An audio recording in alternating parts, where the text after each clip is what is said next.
വീഡിയോയിലേക്ക് സ്വാഗതം. നമ്മളിവിടെ ചെയ്യാൻ പോകുന്നത് LED ട്യൂബ് ലൈറ്റ് റിപ്പയർ ചെയ്യുന്നതാണ്. അപ്പോൾ നമുക്ക് നേരെ വീഡിയോയിലേക്ക് വിടാം. അതുമായി നമുക്ക് ഒരു മൾട്ടിമീറ്റർ ഉപയോഗിച്ച് നമുക്കിൻ്റെ വോൾട്ടേജ് ഇലക്ട്രിസിറ്റി എത്രയാണ് വരുന്നതെന്ന് ചെക്ക് ചെയ്യാം. അപ്പോൾ ഒരു 189 191 ഒക്കെ നമുക്ക് ഇവിടെ ലഭിക്കുന്നുണ്ട്. നമുക്ക് നമ്മുടെ tube light LED tube light ഒന്ന് ചെക്ക് ചെയ്ത് നോക്കാം. പ്ലഗ് ഇൻ ചെയ്തു, ഓണാവുന്നില്ല. അപ്പോൾ നമുക്ക് ഇതൊന്ന് അഴിച്ചു നോക്കാം. അതിനായിട്ട് ഇതിൻ്റെ രണ്ട് വശങ്ങളിലും ഓരോ ലോക്കുകളുണ്ട്. അപ്പോൾ ഇതിൽ ലോക്കുകൾ അഴിക്കണമെങ്കിൽ ഇതിനൊന്ന് പ്രസ് ചെയ്ത് പിടിക്കുക, മെല്ലെ ഒന്ന് പതുക്കെ ഷെയ്ക്ക് ചെയ്ത് കഴിഞ്ഞാൽ മുമ്പോട്ട് വലിച്ചാൽ ഊരിപ്പോരും. വളരെ സാവധാനം ചെയ്യേണ്ട ഒരു കാര്യമാണ്, അല്ലെങ്കിൽ ഫ്രെയിം പൊട്ടിപ്പോകാൻ ചാൻസ് ഉണ്ട്. ഇതുപോലെ പ്രസ് ചെയ്യുക, മുമ്പോട്ട് വലിക്കുക. അപ്പോൾ അതിനുശേഷം നമ്മൾ നോക്കുമ്പോൾ SMPSൻ്റെ ഔട്ട്പുട്ട് LED സ്ട്രിപ്പിലോട്ട് മേളിലും താഴെയായിട്ട് സോൾഡർ ചെയ്തിരിക്കുകയാണ്. അടിയിലെ ഭാഗത്താണ് SMPS, മേളിലുള്ള സ്ട്രിപ്പാണ് LED. നമുക്കത് അയൺ ഉപയോഗിച്ചത് വയർ റിമൂവ് ചെയ്ത് താഴെയുള്ള നമുക്ക് ഊരെടുക്കാൻ പറ്റുള്ളൂ.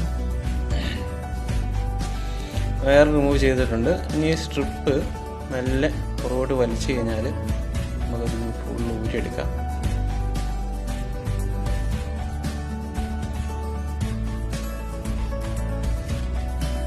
ഇപ്പോൾ നോക്കിയാൽ കാണാം LED ഇങ്ങനെ സീരിയസ് ആയിട്ട് സോൾഡർ ചെയ്ത് പിടിപ്പിച്ചിരിക്കുകയാണ്. നോക്കി വരുമ്പോഴത്തേക്കും കളർ ചേഞ്ച് ആയിട്ട് കാണാൻ പറ്റും. ചില നോർമലുള്ള യെല്ലോ കളറിൽ നിന്നും വ്യത്യസ്തമായി ബ്രൗണോ ബ്ലാക്കോ ഒക്കെ ആയിട്ട് മാറിയിട്ടുണ്ടാവും. ഇതാ ഒരെണ്ണം ഒരു ഡോട്ടും ഒരെണ്ണം ഒരു ബ്രൗണിഷ് കളറുമായിട്ട് മാറിയിട്ടുണ്ട്. ബ്ലാക്ക് ഡോട്ട് വീണിട്ടുണ്ട് ഒന്നിൽ. ഞാനിപ്പോൾ ഇതിൻ്റെ സ്ലീവ് ഇൻസുലേഷൻ കുറച്ച് മാറ്റിയിട്ടുണ്ട്. നമുക്ക് അവിടെ ഒന്ന് മൾട്ടിമീറ്റർ വെച്ചിട്ട് അതൊന്ന് ചെക്ക് ചെയ്ത് നോക്കാം. ചെക്ക് ചെയ്യുമ്പോൾ നമുക്ക് ഇതുണ്ടോ ചെറുതായിട്ട് LED ഒന്ന് ചെറുതായിട്ട് തെളിയുന്നതായിട്ട് കാണാം. നമുക്ക് കാണാൻ പറ്റുന്നുള്ളതെന്നറിയില്ല. വളരെ ചെറുതായിട്ട് LED ഒന്ന് ഫ്ലാഷ് ചെയ്യുന്നതായിട്ട് കാണാം.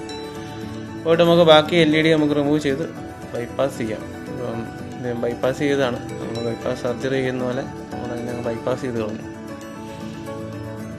ഇനി നമുക്ക് ടെസ്റ്റ് ചെയ്ത് നോക്കാം.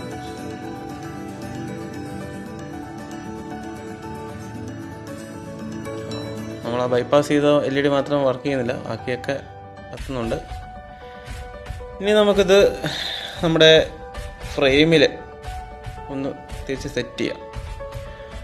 അപ്പോൾ ആ ലോക്കിലോട്ട് പതിയെ മെല്ലെ LED വെച്ച് കൊണ്ടു വിട്ട് കഴിഞ്ഞാൽ വീണ്ടും പഴയ സ്ഥാനത്ത് തന്നെ ഇരിക്കും. ഇനി നമുക്ക് SMPSൻ്റെ ഔട്ട്പുട്ട് അതിലോട്ട് സോൾഡർ ചെയ്ത് കൊടുക്കാം. ആദ്യം പോസിറ്റീവ് വയർ സോൾഡർ ചെയ്യാം. അതിനുശേഷം നമുക്ക് നെഗറ്റീവ് വയറും കൂടെ സോൾഡർ ചെയ്ത് കൊടുക്കാം.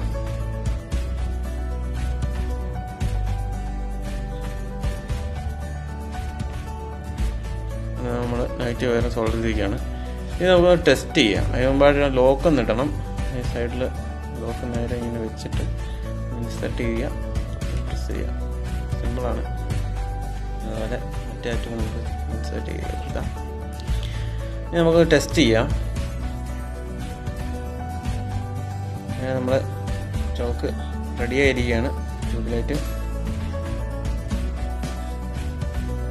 വീഡിയോ ഇഷ്ടമായെന്ന് വിചാരിക്കുന്നു. വീഡിയോ ഇഷ്ടമായെങ്കിൽ ലൈക്ക് ചെയ്യുക, വീഡിയോ ഇഷ്ടപ്പെട്ടില്ലെങ്കിൽ ഡിസ്ലൈക്ക് ചെയ്യുക. അതുപോലെ നിങ്ങളുടെ വിലയേറിയ അഭിപ്രായങ്ങൾ രേഖപ്പെടുത്തണം. അപ്പോൾ മറ്റൊരു വീഡിയോ കാണുന്നതിന് ബൈ.